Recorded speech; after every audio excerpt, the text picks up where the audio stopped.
यह गाथा है उस जाति की जो धरती की कोख से जन्मी है, जो नदियों की धारा के साथ बही है और जंगलों की छाया में पली बढ़ी है, जो पर्वतों की गुफाओं से निकलकर सभ्यताओं की जननी बनी है। यह गाथा है कोया वंशीय कोयतूर गोंडोलों की। यह गाथा है गोंडवाना दर्शन की। भारत की पवित्र धरती पर एक ऐसा समुदाय है जो खुद को भूदाई के कोख से जन्मा मानता है, जिन्हें आज हम भूइयां, भूमिया, भूरिया, भारिया, मीणा, भील और कोल जैसे नामों से जानते हैं। वे सब कोया वंशीय गोंड हैं। ये वही गोंड हैं जिनकी जड़ें नर्मदा घाटी की मिट्टी में गहराई तक फैली हैं। गोंड समुदाय के लोकगीत और बिरबा साहित्य यह प्रमाणित करते हैं कि वे पहले नदियों के किनारे शिकारी जीवन जीते थे। उनके गीत कहते हैं, ढोड़ाए ढोड़ाए दा काट, अपो गोदा बने की काट मींक बिसीकुन अपोना पीर निहता काट। यानी नदी नदी जाकर बसेरा बनाएंगे और मछली पकड़कर अपना पेट भरेंगे। समय बीता और वे शिकारी से कृषक बने। उन्होंने पर्वतों की गुफाओं से निकलकर जमीन जोती, कोदो और कुटकी बोया, अनाज उपजाया और अपने बच्चों के साथ खुशी के गीत गाए। गोंड समुदाय का यह विस्तार केवल नर्मदा तक सीमित नहीं रहा। वे सोन, महानदी, वेणगंगा, पेनगंगा, गोदावरी, कृष्णा, यमुना, घग्गर, गंगा और सिंधु तक फैल गए। गोंडी गुणसूत्रों के अनुसार 12 नदियों से बनी मागोंडमुरी नदी, जो आज का सिंधु क्षेत्र है, के किनारे बसे मुरवाकोट और हरवाकोट गोंडी गणराज्य थे। यही मोहनजोदड़ो और हड़प्पा की असली पहचान है। यह गोंड सभ्यता की प्राचीन राजधानी रही है। यह केवल एक सांस्कृतिक विस्तार नहीं था, यह एक संगठित गणराज्य प्रणाली थी। गोंड समुदाय में पेनगर, गर, परगना, कोटा और राजगर की व्यवस्था थी। प्रत्येक गोत्र का एक पृथक पेनगर होता था और शासन की प्रणाली ग्राम से लेकर राजगर तक 4 स्तरों में व्यवस्थित थी। लिंगोपारी कुपार द्वारा प्रतिपादित यह गोंडी गणराज्य प्रणाली हाथी पर सिंह की सवारी वाली राजमुद्रा से चिन्हित थी, जो शक्ति और आत्मगौरव का प्रतीक है। फिर आए अंधेरे के युग। आर्यों ने इस गोंडी भूमि पर आक्रमण किया। सुमेर कोट से लेकर लंका कोट तक गोंडों के घरों को तहस नहस किया गया। मंदिर, दुर्ग, मस्जिद, चर्च, इन सब के नीचे दबा दिया गया गोंड सभ्यता का वैभव।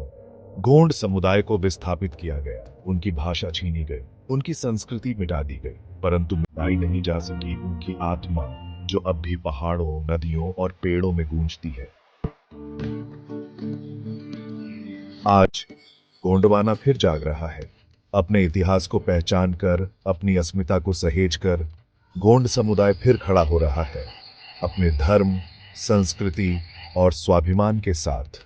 गोंडवाना दर्शन केवल अतीत की गाथा नहीं, यह एक चेतना है, एक आंदोलन है, एक पुनर्जागरण है।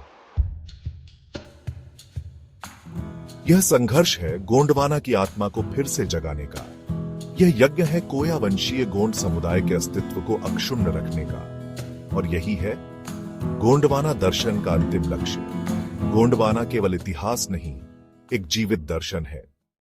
ये वो लोग थे जो जंगलों के बीच, पहाड़ों की ऊंचाइयों पर, नदियों के किनारे प्रकृति के साथ तालमेल बिठाकर जीवन जीते थे। लेकिन वक्त का पहिया घूमा और परिस्थितियां बदली। ब्राह्मणवादी व्यवस्था आई, औपनिवेशिक शासन आया और जातिगत जनगणनाओं ने इस समाज को बांटने का काम किया। जो लोग कभी एक थे, उन्हें उनके काम के आधार पर अलग अलग जातियों में बांट दिया गया। तो आज हम इसी विभाजन की कहानी को समझेंगे और जानेंगे कि कैसे एक समृद्ध समाज को जातियों के बंधनों में जकड़न डाच दिया गया।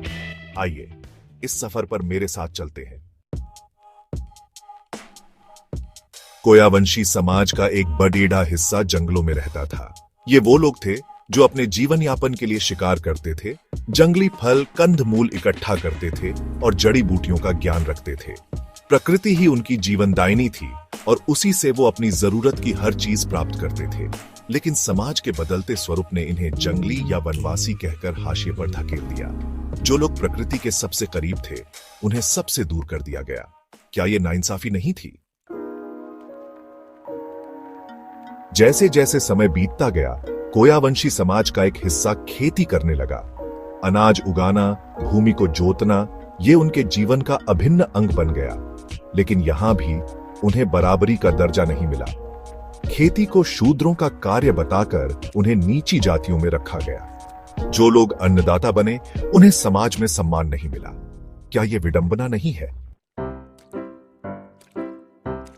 कोयावंशी समाज का एक वर्ग पशुपालन करता था। गाय, भैंस, बकरी, इन पशुओं का पालन पोषण करना, उनसे दूध प्राप्त करना, यह उनका मुख्य काम था। हालांकि इनका कार्य समाज के लिए बहुत जरूरी था, फिर भी इन्हें समाज की नजरों में निम्न समझा गया। क्या यह दुर्भाग्यपूर्ण नहीं है? चैप्टर 4, कारीगर और शिल्पकार समुदाय। कोयावंशी समाज में कुशल कारीगर और शिल्पकार भी थे। खेती के औजार बनाना, बर्तन बनाना, कपड़ा बुनना, चमड़ा तैयार करना, ये सब काम वो बीट ढी कुशलता से करते थे। लेकिन यहां भी उन्हें उनके काम के आधार पर बांट दिया गया। अलग अलग काम के लिए अलग अलग जातियां बना दी गई। काम के आधार पर जाति की इस व्यवस्था ने इस समाज को और भी बांट दिया। चैप्टर 5, योद्धा और प्रशासनिक वर्ग। कोयावंशी समाज में वीर योद्धा और कुशल प्रशासक भी थे। गांव की सुरक्षा करना, युद्ध करना, प्रशासन चलाना, न्याय करना, ये सब काम ये वर्ग करता था। लेकिन समय के साथ इस वर्ग को भी जाति व्यवस्था की भेंट चढ़ना पड़ा। कुछ को ऊंची जातियों में मिला लिया गया, तो कुछ को पूरी तरह से दरकिनार कर दिया गया। क्या यह दुखद नहीं है? चैप्टर 6, धार्मिक कार्य करने वाले लोग। कोयावंशी समाज में धार्मिक कार्य करने वाले लोग भी थे। देवी देवताओं की पूजा करना, फड़ापेन परंपरा निभाना, समाज का मार्गदर्शन करना, ये सब काम वो पूरी निष्ठा से करते थे। लेकिन ब्राह्मणवादी व्यवस्था ने इनकी पूजा पद्धति को अस्वीकार कर दिया। इन्हें अलग थलग कर दिया गया और धीरे धीरे ये भी जाति व्यवस्था का शिकार हो गए। आउटरो, क्या होगा भविष्य? दोस्तों, आज हमने देखा कि कैसे कोयावंशी समाज, जो कभी एकता और समृद्धि का प्रतीक था, जाति व्यवस्था का शिकार हो गया। ब्रिटिश सरकार ने 1871 से जनगणना शुरू की और लोगों को धर्म और जातियों में बांटने का काम किया। मनुस्मृति की वर्ण व्यवस्था, जिसमें जन्म के आधार पर जाति तय की जाती थी, ने इस समाज को और भी तोड़ने का काम किया। एक ही मूल के लोग, जो कभी एक साथ रहते थे, एक जैसी संस्कृति और परंपराएं मानते थे, अब अलग अलग जातियों में बंट गए। किसी को गोंड कहा गया, किसी को कुर्मी, किसी को अहीर, किसी को कोल। लेकिन असल में सब कोयावंशी मूल निवासी ही हैं। दोस्तों, वक्त आ गया है कि हम इस विभाजन को मिटाएं। हमें हमारी जातियां नहीं, हमारी जड़ें जोड़ती हैं। कोयावंशी समाज को फिर से जोड़ने का समय आ गया है।